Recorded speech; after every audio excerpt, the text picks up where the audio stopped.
Selamat malam, salam sejahtera. Terima kasih karena bersama dengan saya di Nazilin Unity Channel. Disangka Perikatan Nasional akan mampu menang pada PRU 16 akan datang. Rupa-rupanya PN akan bungkus habis pada PRU 16 nanti. Ini apabila seorang pemimpin daripada amanah, yaitu Khalid Abdul Samad, menjangkakan, meramalkan dan menegaskan PN akan bungkus dalam PRU 16 jika PH dan BN kekal bekerja sama. Secara pribadi saya melihat ada kebenaran kepada apa yang dikatakan oleh Khalid Abdul Samad ini. Kerana jika kita lihat kebelakangan ini, PH bukan saja semakin pulih dan kuat, bahkan ianya makin disukai oleh para penduduk Malaysia dan rakyat Malaysia. Bahkan kalau selama ini ada pengundi yang di atas pagar, kini mula menunjukkan minat kepada Pakatan Harapan. Kerana mereka dapat lihat bahawa Anwar Ibrahim yang kononnya dikatakan oleh Mahathir Mohamad tak boleh jadi Perdana Menteri, tapi akhirnya sekarang telah membuktikan kredibiliti dan juga kebolehan beliau menjadi Perdana Menteri. Sehingga kan sekarang ini beliau telah mengorak langkah demi langkah, rekod demi rekod baru dicipta oleh Anwar Ibrahim, termasuk menarik pelaburan yang tak pernah orang capai sebelum ini. Selain daripada itu, dilihat daripada Pakatan Barisan Nasional ataupun Gabungan Barisan Nasional, terutamanya UMNO, kita lihat keputusan Zahid Hamidi menyertai kerajaan menyahut titah Kebawah Duli Yang Maha Mulia di Pertuan Agong untuk menjadi sebahagian daripada kerajaan dan sanggup mengambil risiko untuk mengambil keputusan tidak popular, akhirnya membuahkan hasil. Jika dilihat dalam penganalisisan kita lihat Barisan Nasional sekarang mula pulih, terutamanya UMNO. Di mana-mana sekarang ini ahlinya mula hidup semula. Ahlinya mula membersihkan pejabat yang sudah kotor dulu. Ahlinya mula berkumpul semula, ahlinya mula bermusyawarah semula, bahkan mula percaya dan yakin bahawa mereka mampu menang pada PRU 16. Selain itu, UMNO, Barisan Nasional, mempunyai akar umbi yang kuat. Sama juga dengan Pakatan Harapan. Itu sebabnya apabila Khalid Abdul Samad mengatakan, kalau PHBN kekal bekerjasama, PN akan bungkus. Kerana kedua-dua bergabungan ini, khususnya Pakatan Harapan dan BN serta UMNO dan juga parti-parti yang ada dalam Pakatan Harapan, mempunyai akar umbi yang kuat. Apapun yang jadi, pasti kedua-dua gabungan ini akar umbinya tidak akan goyang, tak akan tak akan goyang langsung. Ini bermakna mereka mampu kalau bergabung bersama pada PRU 16 nanti, memang tak ada peluang langsung Perikatan Nasional. Dilihat pula dalam Perikatan Nasional, khususnya Parti Bersatu, kita dapat lihat Parti Bersatu tidak mempunyai akar umbi sekuat parti-parti yang ada di Barisan Nasional juga di Pakatan Harapan. Kebanyakan akar umbi Parti Bersatu sebenarnya datang daripada PAS. Kalau tidak ada PAS, boleh dilihat Bersatu mempunyai kelemahan yang sangat besar, iaitu kekurangan akar umbi. Dapat dilihat dalam PRN 6 buah negeri baru-baru ini, termasuklah pilihan raya di Simpang Jeram dan juga di Pulai Johor. Dapat dilihat, kalau bukan PAS yang bergerak ataupun ada juga bergerak daripada parti-parti lain, tetapi lebih banyak digerakkan oleh ahli-ahli atau akar umbi PAS. Lihat saja, banyak kemenangan dicipta oleh PAS. Kalau dilihat dan dinilai pula, kebanyakan kemenangan yang dicapai oleh Perikatan Nasional dalam PRU 15 adalah dimiliki oleh parti PAS. Dan ianya mungkin disebabkan oleh pengaruh PAS, barulah Parti Bersatu menang.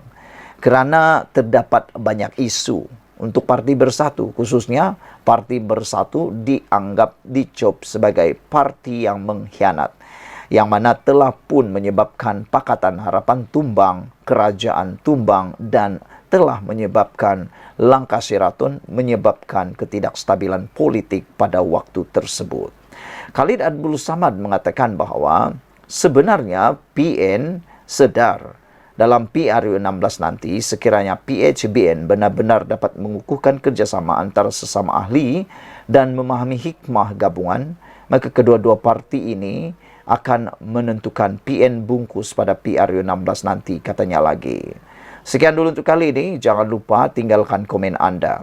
Apabila Khalid Samad juga mengatakan bahawa sebenarnya PN itu hanya kecoh sana-sini, namun tiada apa yang boleh dicadang atau ditawarkan oleh mereka, kata Abdul Samad. Kemenangan yang PN capai dalam PRU 15 ini akan kita dapat reverse kerana mesej daripada mereka nampak macam tidak ada benda apa-apa. Kecoh sana-sini, kecoh sana, kecoh sini, tapi tak ada apa yang mereka boleh cadang dan tawarkan.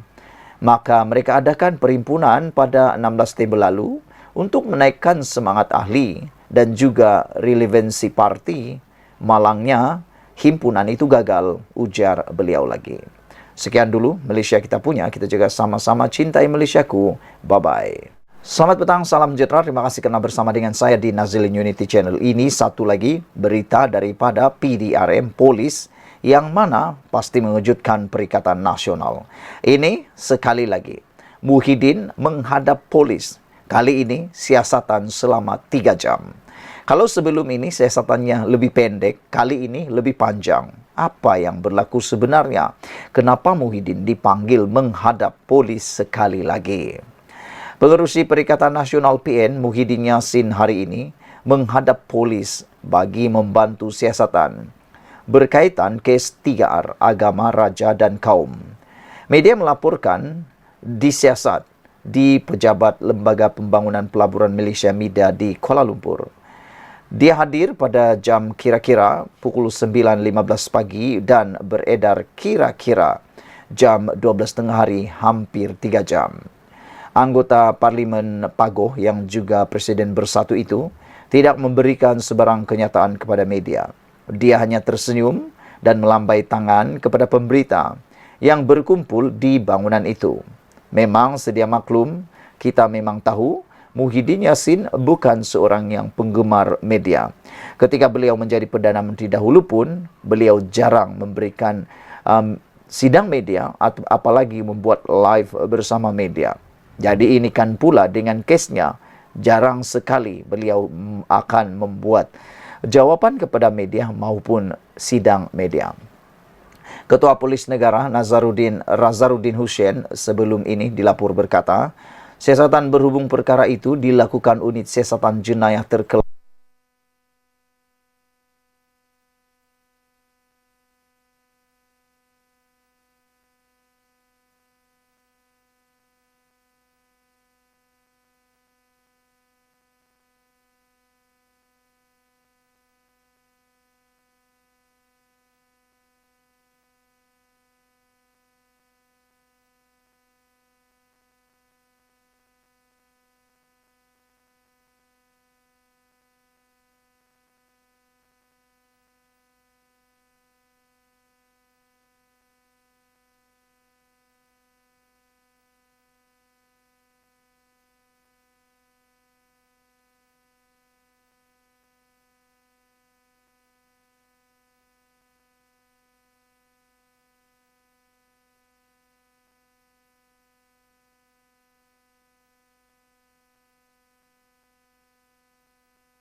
Selamat petang, salam sejahtera. Terima kasih kerana bersama dengan saya di Nazilin Unity Channel. Saudara-saudara sekalian, dipetik daripada Malaysia kini, sesuatu perkara yang amat menarik perhatian kita.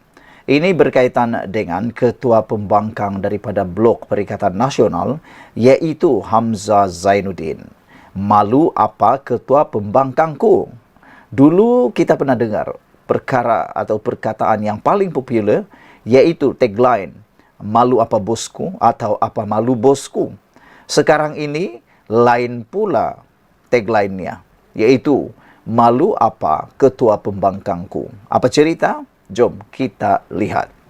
Ahli Majlis Kerja Tertinggi UMNO MKT UMNO Muhammad Puad Zarkasi kesian dengan gelagat ahli Parlimen Perikatan Nasional di Dewan Rakyat beberapa hari lalu yang terjerit-jerit meminta peruntukan daripada kerajaan. Katanya, mereka seharusnya mempersoalkan mengenai peruntukan mereka kepada ketua pembangkang, yaitu Hamzah Zainuddin yang didakwa menolak sebarang rundingan berkaitan hal itu. Kasihan tengok gelagat ahli Parlimen Perikatan Nasional merengek dan terjerit-jerit minta Perdana Menteri ke-10 bagi peruntukan khas kepada ahli Parlimen Pembangkang. Terdedah pekung di dada kerana duit peruntukan mahu digunakan untuk melawat orang mati dan menghadiri majlis perkahwinan, katanya dalam satu hantaran di Facebook. Anwar pada sesi ucapan penggulungan kajian separuh penggar rancangan Malaysia ke-12 mengingatkan pembangkang supaya tidak angkuh dan sombong untuk mendapatkan peruntukan daripada kerajaan. Namun katanya, mereka perlu berunding dengan kerajaan sebagaimana dilakukan ketika kerajaan di bawah pentadbiran bekas Perdana Menteri Ismail Sabri Yaakob sekiranya mahukan dana seperti dibangkitkan. Dahulu ketika Ismail Sabri Yaakob menjadi Perdana Menteri, Anwar tanpa rasa ego, Anwar tanpa mahu rasa malu atau sombong, sanggup untuk berunding dengan Ismail Sabri Yaakob. Ketika itu, Anwar Ibrahim ialah Ketua Pembangkang Blok Pakatan Harapan. Dia sanggup berunding dengan Ismail Sabri Yaakob, membuat MOU, Memorandum Persefahaman, semata-mata untuk mendapatkan peruntukan Parlimen khas itu. Tapi yang menghairankan, mengapa Ketua Pembangkang Perikatan Nasional sekarang, yaitu Hamzah Zainuddin, kelihatan seperti belum memulakan apa-apa langkah untuk membuat MOU ataupun persefahaman untuk mendapatkan peruntukan bagi ahli parlimen tersebut. Namun, kata Anwar Ibrahim, mereka perlu berunding dengan kerajaan sebagaimana yang pernah dilakukan oleh mereka ketika Ismail Sabri Yaakob menjadi Perdana Menteri. Perdana Menteri ke-10, Perdana Menteri Anwar Ibrahim, setuju bagi peruntukan sebenarnya. Kalau anda mendengar bahawa Perdana Menteri kononnya tidak memberi, itu ialah perkara yang salah. Itu adalah perkara yang tak benar. Anwar Ibrahim sanggup memberikan peruntukan dengan syarat perlu berunding dan memenuhi beberapa syarat. Bukankah itu mudah? Buat MOU. Peruntukan setelah berunding dengan Hamzah selaku Ketua Pembangkang. Tetapi Hamzah menolak untuk berunding. Kata Puad sambil menambah, Hamzah semasa menjadi menteri tidak membantah ketika Ismail Sabri Yaakob berunding dengan Anwar.